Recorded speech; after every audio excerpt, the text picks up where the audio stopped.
Sells His Soul, the show where I sit down and talk to cool people who will help you be more creative in business. So I am very excited about my guest today. Everybody, please welcome in the comments.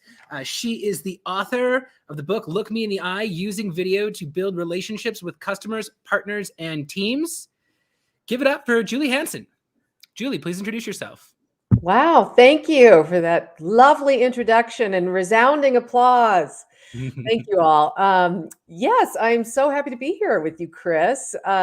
So my book, Look Me in the Eye, came out in October, and that's my third sales book.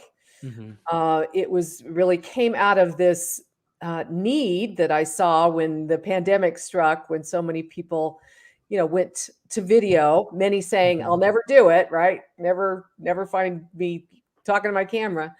And I noticed that all the skills that I learned as an actor working on film and television were not something we had available to us in business. And so it was really born out of that struggle that I had as an actor when I transitioned from stage to film, is how do you connect with people through the camera? And so I wrote the book, and been working with sales teams on how to use those skills to connect better, to build credibility and those relationships that really drive sales.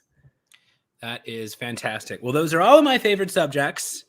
Performing on camera, the sudden, unexpected shift to video, transferring those entertainment skills to the sales world. That is what this show is all about. Cool. So I'm going to start by trying to stump you, Julie. Oh, please do. Please do. So polite. Okay, and I'm going to stump the audience too. Audience, if you're out there, I know I'm going to get these comments late because that's how StreamYard works. But my question is, if you're talking to someone one-on-one, should you be looking at their face on the screen, or should you be looking straight into your camera lens? And everybody who's commenting on this, I want you, before Julie weighs in on this, I want you all to comment. Do you usually look at the screen, or do you usually look at the camera lens? Like, are you seeing their face or not when you're given a Zoom presentation or you're FaceTiming with somebody?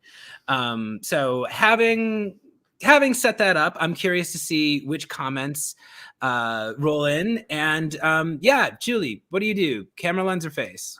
Camera lens or face? That is the question, isn't it? Well, the correct answer, in my understanding and based on the goal of actually connecting with another person, is you have to look at the camera.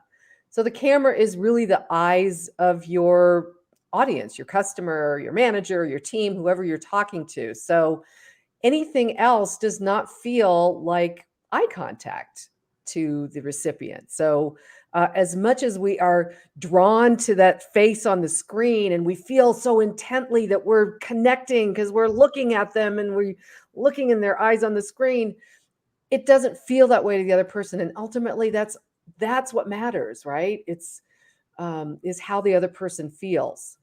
So yes. So for anyone who said the screen, I'm sorry. I wish it were true. It would be easier, wouldn't it? Yeah. So this is something that has kind of been, it's a real conundrum, right? Because especially if somebody's talking to you and it's somebody shy, or like in sales, your whole job is like, how do I get this other person talking naturally? So if somebody's pouring their heart out to you, you want to be watching them and you want to be picking up on all their facial expressions. But yeah, I tend to agree where like it's more important that they feel like they're being looked at directly. So like, what do you do with all those missed nonverbals then? Because I know that's a big thing for people, is like they're watching, they want to see how they're being received. How do you still consume that information? Yeah, that's really the crux of it, isn't it? It's like, well, if I'm looking at my camera, I can't see what you're doing. Now I want to stop and suggest that that's not in fact true. Because if you're looking at your camera and you have it set up properly and you have your images arranged on the screen as close to the camera as possible, you can actually see quite a bit with your peripheral vision. Mm. We all have much stronger peripheral vision than we realize. We just don't usually use it consciously. It's kind of like, suddenly I'll see somebody approach, coming up behind me, or, a car coming out of the left lane. We use it for emergencies, right?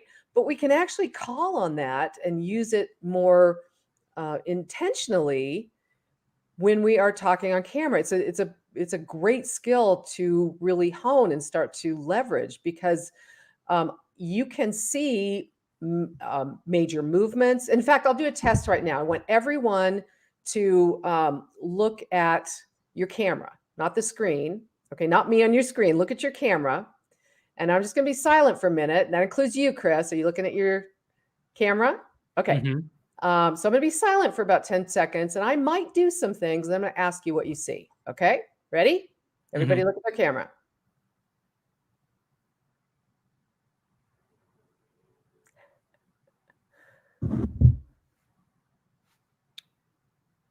Okay.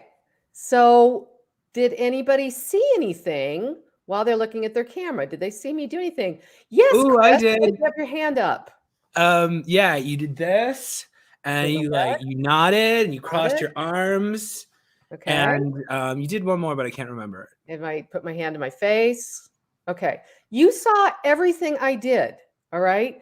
Now it's not the minute little detail of a crinkle in the eye or wrinkle of the nose, but these are some pretty important cues, right? Mm-hmm. So what we need to do is understand that, we need to, first of all, kind of get comfortable with, we can see a lot more than we think. We think we're completely in the dark, and we're not. And we need to start to leverage that peripheral vision a little more, trust it a little more. And the second part of it is we are often assigning in-person behavior to on-screen people, and it is not the same. Mm-hmm. What do you mean? Well, people show up very differently in virtual meetings, right? On video calls. They don't, of course, they're not making good eye contact. So it instantly feels like, oh, this person is uninterested. They're bored because they're not looking at me, which is just simply they don't know how to work with the camera, right? But most people show up. We have been trained by media to sit in front of a screen, whether it's a TV screen, a movie screen, or a computer screen, or an iPad, in receiving mode, right? We're there to we're consuming information. And that is a different demeanor than if we're showing up in a meeting and we are having an exchange with somebody. And people fall into this trap of, expecting people to behave virtually the way they do in person. And they don't. And we assign this meaning to them. Oftentimes people show up with this expression on their face, which I call RBF. I don't know if you know what that shorthand is for. It's not a bad word. Resting Beavis face. Resting business face. Very good. There we go. Okay. Resting business face.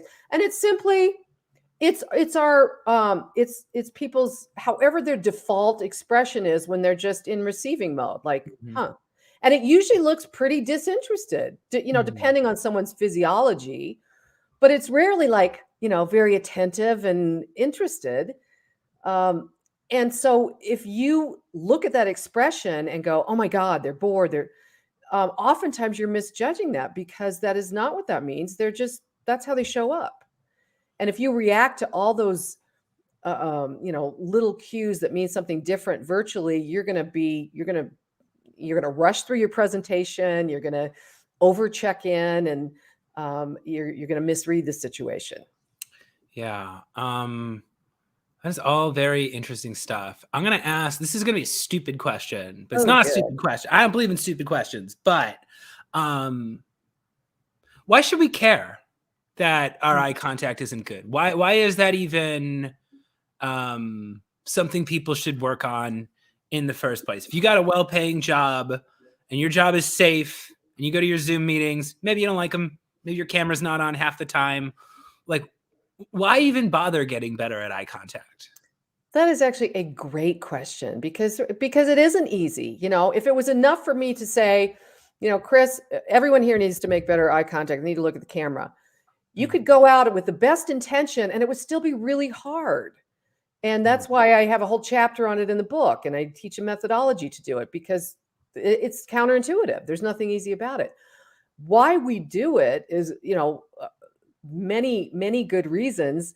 The first being that is how, as humans, we have learned to connect with each other. That's how we feel like someone is interested in us. It shows interest. It shows attention. It shows confidence.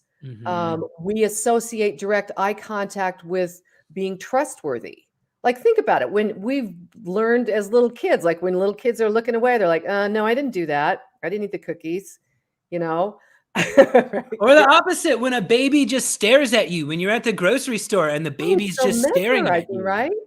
You can't look away. Yeah, we feel it's compelling. The human face is the most compelling thing to another human. That's the most interesting thing you can put in front of someone.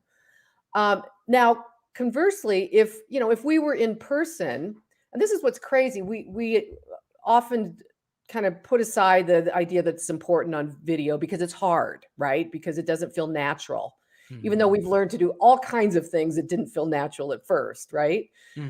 But the thing is, if you and I were sitting across from each other and I asked you a question, tell me, what's the biggest challenge you're facing today?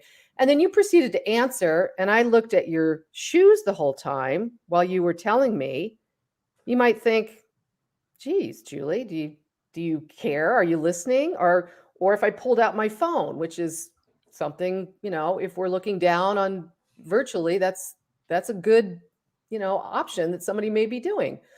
So we would never do that in person, right? We would look at someone, we would make them, make sure they feel like we hear them and we understand them. And so many people do not feel seen or heard on video because nobody is bothering to look at them. That I actually want to jump off on something here because this is something that I've really picked up on, and why eye contact is this huge part of what I do. I have a weekly show, and half of it is just me staring at the audience. Like literally, if you watch it, half of the punchlines have nothing to do with the words. It is my face, and it is how I am reacting to things. Right. And I think there's a misconception when people first start getting on video, especially in business. There's a misconception that people are looking at you and thinking about your appearance.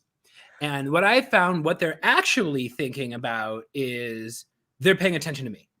And with eye contact, it's not so much about being dominant or controlling the room or anything. For me, it's letting the other person know that I'm listening. And I have found, especially with shy people, a shy person is typically a person who reads way too much into nonverbal cues. And they will overthink all these little interactions we have. And I find that when you're talking to a shy person, even if you interrupt them to just be like, oh, that's a good point, go on, it throws them off and they start thinking about what you just said instead of where their thought process was going. But if I'm sitting there and I just give them gentle eye contact and I just give them a little nod, I just told them, I'm listening to you, please keep talking, but I didn't have to interrupt them with my words to do that. Yeah, eye contact, we communicate so much with our eyes. We are experts at reading each other's eyes. They tell us, unlike a lot of mammals that don't have the whites, around the eyes, they tell us exactly where you're looking. So there's no fooling the camera. Like if you're slightly off, it will just feel really off to your audience, right? Yeah. People will tell me, well, my camera's pretty close to where, they are on the screen. It's like, no, that's not good enough for eye contact. We expect either you're looking right at me or you're looking at something else, right? It's that precise. And we have to remember that we are, you are the tip of the iceberg. 90%, 85% of your body, they can't see. I always say, if the camera doesn't see it, it didn't happen. As far as, thank goodness, because my everything else here is unacceptable. Right. So you're good. So you're okay. So that's good news and bad news, right? Yeah. But I remember, and to your point, when I was an actor early on, and I was rehearsing for this scene with a guy who was supposed to be my love partner, who of course I just met like, 15 minutes prior. As you do. And the director stopped me and he said, um, you don't look like you really like him that much. And I was like, well, I do. I'm acting my heart out and I mean to, surely I do. I know I'm smiling. And he said, okay, let's look at the tape. And, was recording a rehearsal and he looked back and I looked just kind of uninterested, and so I wasn't really giving him much eye contact. My face wasn't very expressive. I wasn't smiling. I felt like I was. And see, that's the problem is most of us do not have a good awareness of what our face is doing, where our eyes are.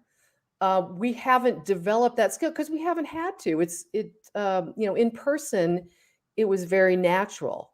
And a lot of things that we're able to read in person, like those, like you said, those little nods or, smiles, a lot of those nuances aren't as easily read on camera.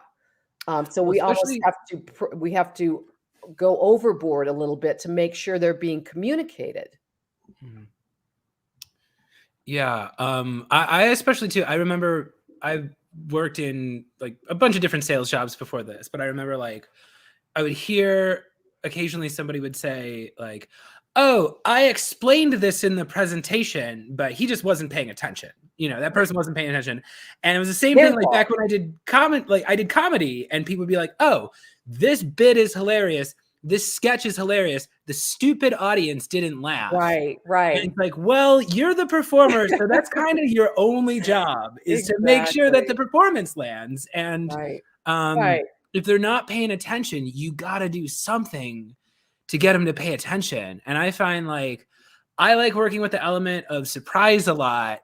And I'm all about the reactions. So when you see someone react, and when you were an actor, I did a little bit of acting, I did a little bit of television and some web series, but I did a lot of stage stuff. And if anybody's interested in improv, one of the big questions I always got in improv was, if you do long form improv, where it's like what the Upright Citizens Brigade did, or the Groundlings, or Second City, or it's where you're doing these big long shows, and it's a 40-minute long thing, or 60 minutes, or 90 minutes, and there's just like everyone just makes it up, and there's characters and through lines and multiple threads, and everybody would come up to me afterwards and be like, "Oh, you guys planned that out beforehand, right? Like you have like a little conversation backstage, like, oh, you're gonna be that guy, you're gonna be that woman, you're gonna be come out," and it's like, no, that is all eye contact. And especially in scenes where there's like multiple people, if you're in a scene with 10 people and it's very organized and people are like, how do you manage that much chaos on stage? It's because if I see 3 people in a cluster and I say, Becky, come here, sweetheart, and I'm making eye contact with one of them, they see that, and the performers know, okay, this is an interchange between them two. And even if there's a mistake, maybe the wrong person, maybe somebody doesn't catch my eye contact and somebody else thinks they're Becky, and she comes in with the next line, I'm going to snap my eyes to her, and now I'm having the scene with her. And it all happened in a fraction of a second, and it was this little conversation we had with our eyes. Right. But if you have the patience and you know what you're looking for, you can have a whole conversation without saying anything. Right. And that's so true. And I think part of the beauty of improv, and why I like it for business as well, is like you said, it comes together and it looks seamless. But it's not just, we're just saying whatever comes to top of mind, which is what a lot of people think improv is, but there's actually some rules that help it move forward, right? Like say yes and, right? Like don't add to the story. Don't say some dopey open-ended statement that doesn't take us anywhere. So yes. Those things are helpful. But also, what you said about the eye contact, that, we use that when we're in live meetings as well, and that is missing virtually. We don't have that luxury because obviously, as the presenter, we've got a panel with a number of people on it. We can't necessarily use it to make a specific person feel something, but the beauty of video is that everybody will feel like you are talking just to them. So Mhm. everybody has their own personal experience with you, the presenter. It's not like, oh, I can see she's talking to Chris, not me. And that's why if we know that, if we understand what how the camera reads things, how our audience reads things, we can use that to our advantage. For instance, if I throw out a question and I just, and I look at the camera, everybody will feel like I'm talking to them and somebody will answer that. Now, what happens is oftentimes people ask a question and they'll ask it to the screen because they're looking at the panel and the faces and like, so, what do you think, who has an opinion on this? And because I'm looking at the screen, everybody will think, well, first of all, does she expect an answer or is it rhetorical? Mm-hmm. And second of all, oh, she's probably talking to Bob or, Janet, or instead of like, oh, she's talking to me, right? Yeah. When you're looking at the camera.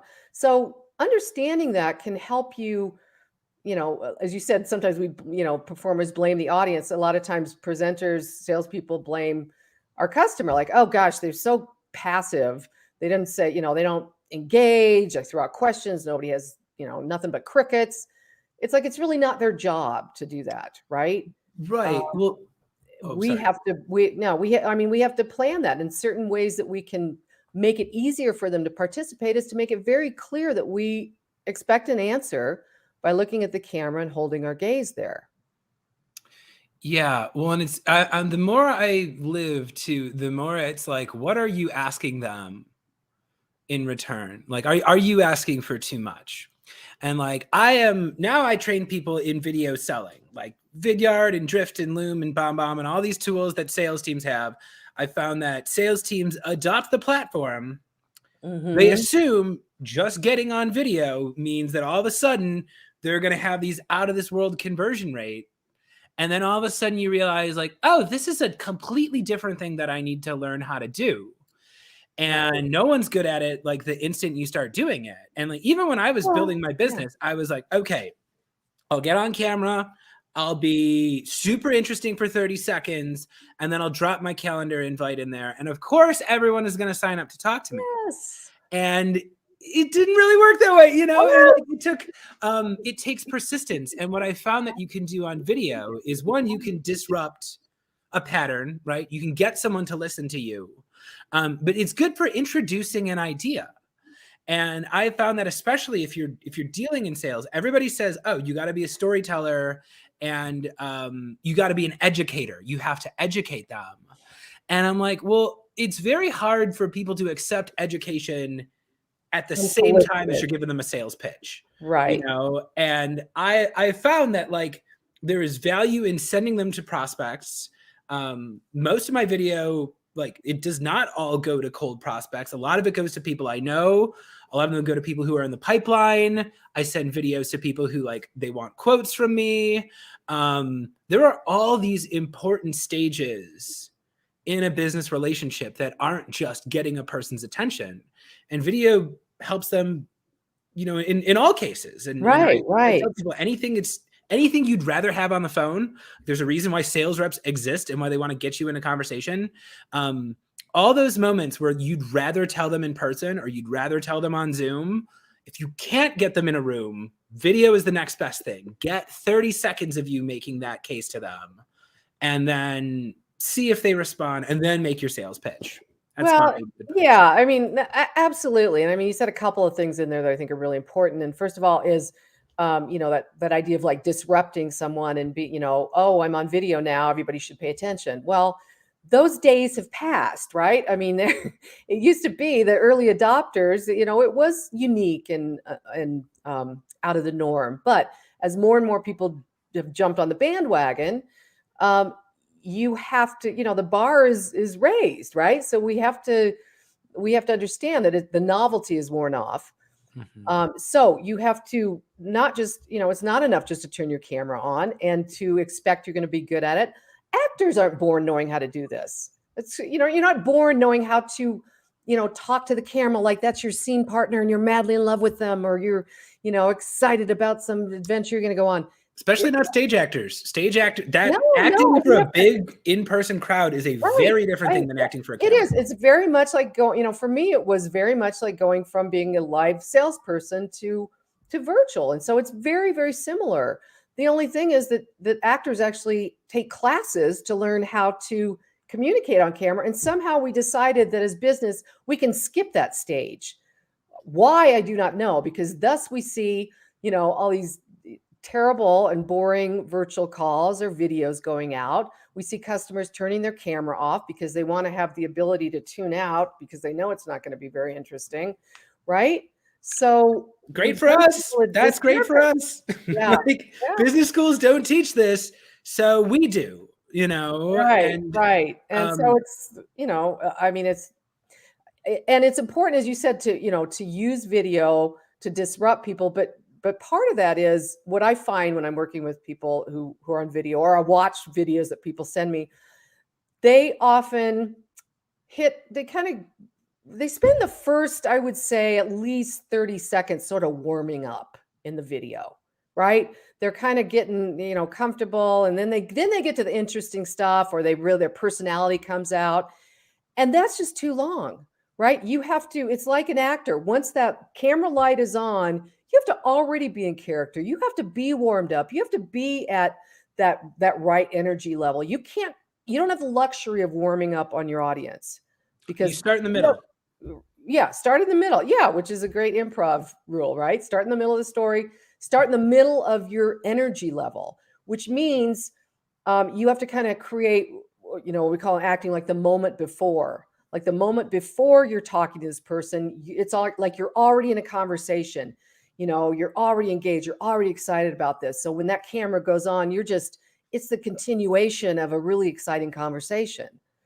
Well, and they'll do that first part on their own. If I send you a video and it's Chris Bogue and he's trying to get your company to hire him, probably the first thing you're going to do is you're going to click on my LinkedIn profile and you're going to look around. You're going to do that backstory of like, who is this guy? Where does he live? Where is he coming from? What's the name of his company? I don't need to put all that exposition into the video. All I need to say is, hey, I'm Chris. Here's what I noticed about you. I noticed that your company is working on this, and I know that you do this, and this is a goal of yours, and here's something I'd like you to think about. And I give you the idea there. But the most important thing, the most important personalization is not that, hey, I went to this school and so did you. It's I noticed you and I'm aware of what you're working on.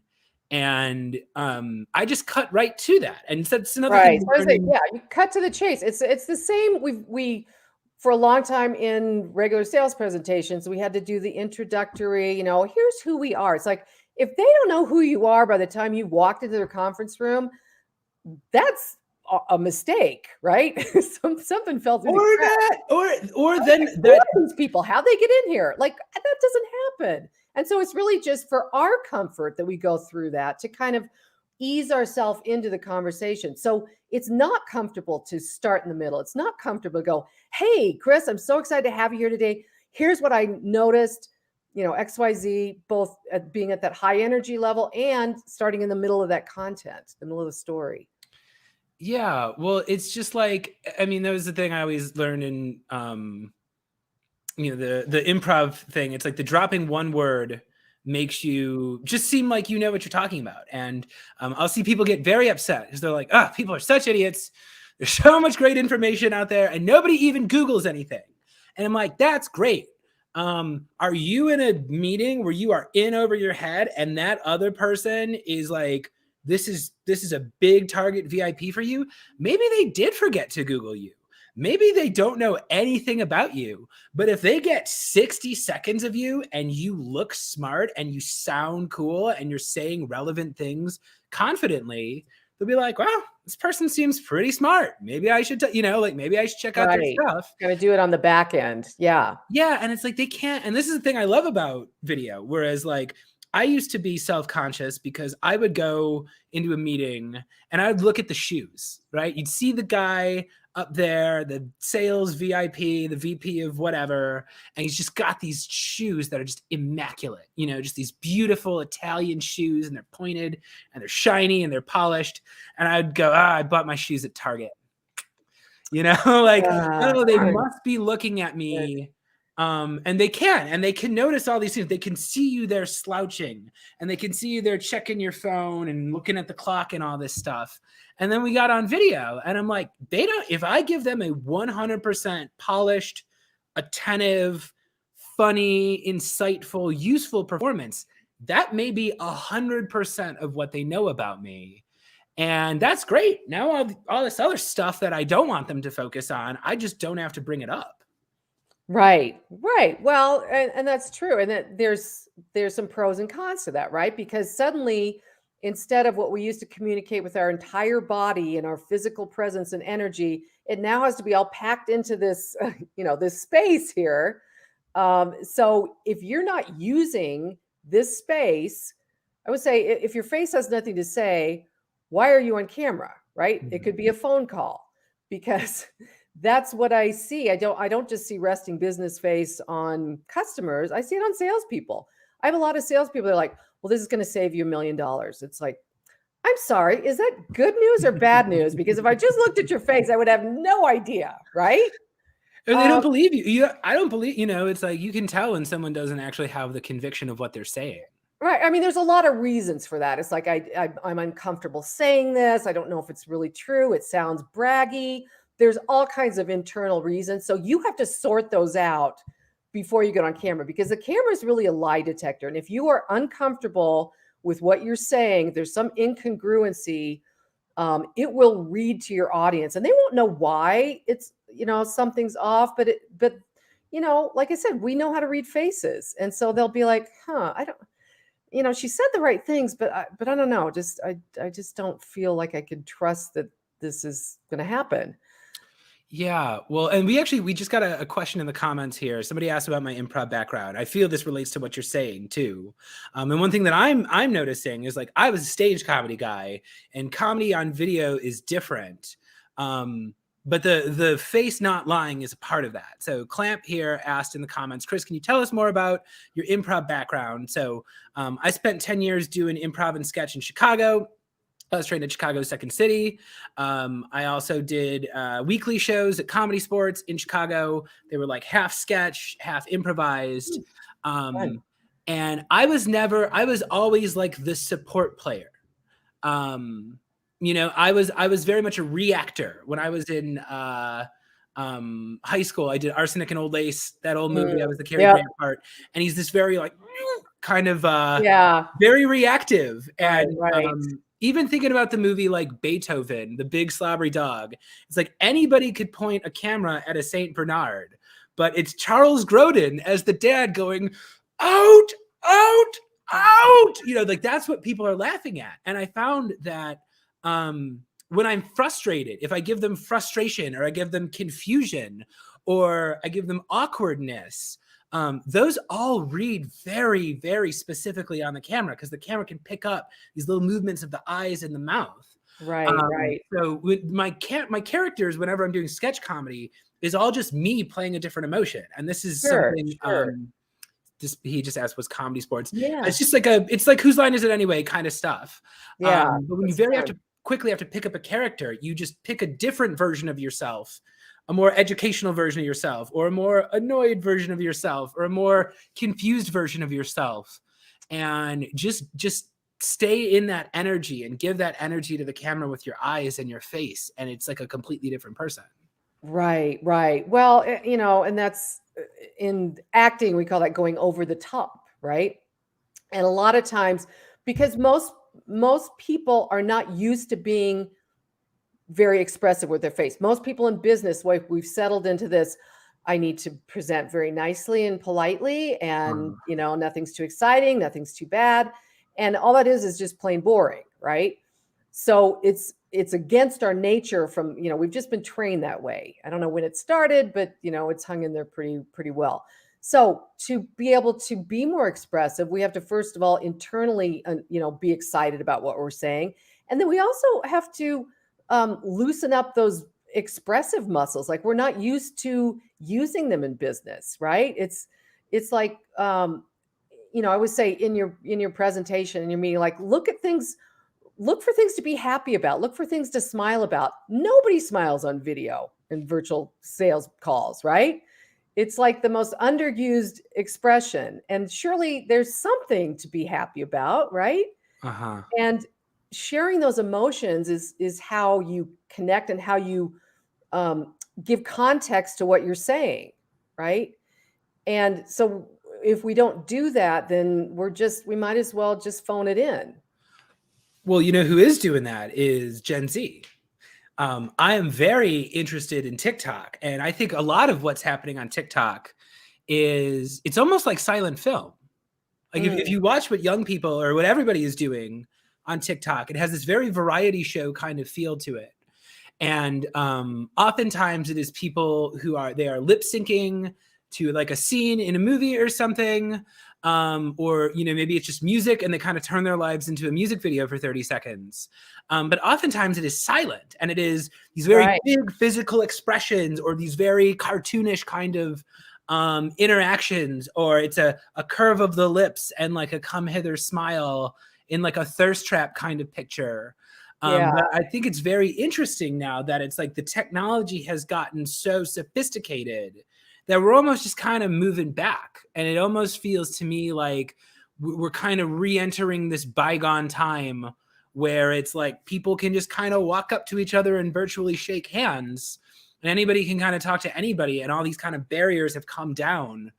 And a lot of people don't know what to do with that. Yeah, I mean, it really has leveled the playing field. It's like, we are going into our customers' home a lot of times. They're coming into our home. As salespeople, we would have killed for that 20 years ago, right? It's like, oh, are you kidding me? I got to go into the CEO's office at home, or they get to learn about me. And so that's really leveled the playing field. I think in terms of, like the TikTok and the exaggerated emotions, and oftentimes I think people are afraid to over emote in business. And I think we're removing more of those barriers because, what we don't want to do is we don't want to go into caricature, right? No. We need to remain authentic. And, that doesn't mean you can't have fun and parody stuff and have, especially if you're creating a video, but as long as you're authentic at the core of it. And I think what we miss in business is some of those subtler expressions that used to tell people that we empathize with them or we're interested, because those are more subtle expressions, and they can get lost on camera. So you can tell me you're interested, or you care about what I'm saying all you want. But again, if you're not looking at me and your face doesn't, express some kind of empathy, I don't get it, right? It doesn't connect in here, where it matters. It's just logical. Yeah, well, and this is something too. I, just like seeing the questions here about improv too. One thing that I always learned, and like if you watch any of my comedy videos, they're ridiculous. I do very, very ridiculous bits in there. But there is a tenet that I follow in the Second City approach, which is play every character to the top of your intelligence. So when I cut to my boss, I have this. There's somebody asked me which character is my go-to character. My boss character is like the most popular character I have with my fans. It's just me in a shirt and tie, and I'm screaming obscenities, and I yell cop cliches at me. But he's not stupid. I don't play him stupid. And I was always taught, if you're going to play a little kid, play the smartest little kid you can come up with. And if you know something is true, your audience knows it's true too. And don't act like they're stupid. Try to start from the assumption that everybody in your audience is smart. They are capable of understanding complex things. And if you're open to them and you're telling them the truth, it'll shine through, and even if you're doing comedy, even if you're doing something ridiculous, like what I do, I am usually starting with myself, and maybe I'm inflating one of my flaws to comic proportions, or maybe they teach in Second City, start with a family member, start with a cousin, start with a former boss you had, and try to react as genuinely as them as you can. And then just whatever it's a person who's forgetful. Okay, you're going to be way more forgetful than them, and you're going to forget literally everything you're supposed to do that day. But you try to keep it grounded. And well, yeah, I mean, it's similar in acting. Like if you're playing someone who's drunk, The whole purpose of a person who's drunk is not like playing drunk. They are trying to appear sober, right? They are impaired, but they are trying really hard to act like they're not drunk. So it's understanding, the truth of the role that you're playing. And I always say, we play roles all the time. I mean, that's it doesn't mean we turn into a different person. We just use different parts of ourselves. Right? It's like I'm a salesperson. But I'm also, a partner. I'm a sibling. I'm a yoga instructor. Again, I show up a little differently for those roles based on what my objective is and who my audience is and how I can best connect with them. But I'm still me. And so the thing about video is you have to find what is the you that really reads well on camera? How do you need to show up? And I often say it's that, and you can think of it as a something that works for you, but I would say it's kind of like second date energy, because first date, you're too nervous, right? It's too chaotic, it's too stressful. But second date where you're like, yeah, this is what, I'm excited about this. How do you show up? You show up with like, really interested and kind of that edge of the seat kind of, I can't wait to learn more about this person and see where this goes. How do you find that energy?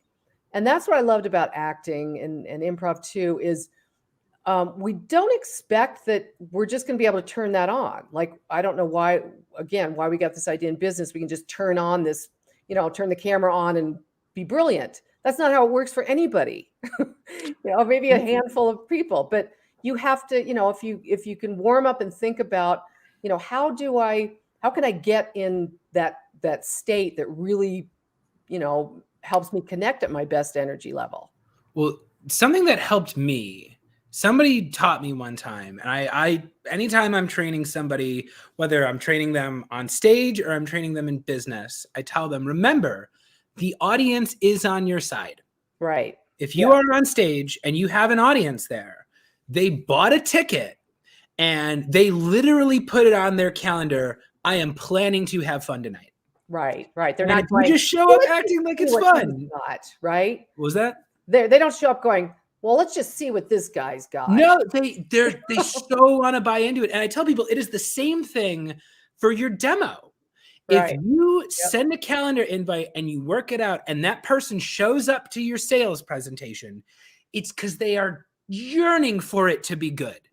They want it. They could be doing any other work on earth, but they're giving you the chance because maybe what you're offering is going to help them.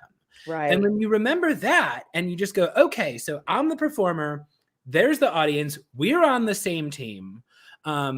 It's all about like, what does that person want to see? And that's where the good questions and the good listening come in. But it's like, how does this show end in their mind? Why did they buy the ticket in the first place? What are we supposed to do together? Right. And if you keep it focused on them, they will not turn off their camera. They'll interact with you. And, sales is a performance, just like acting is, just like sports is. Sports is a performance. Any of you jocks out there, it is different with an audience. It's all just performing.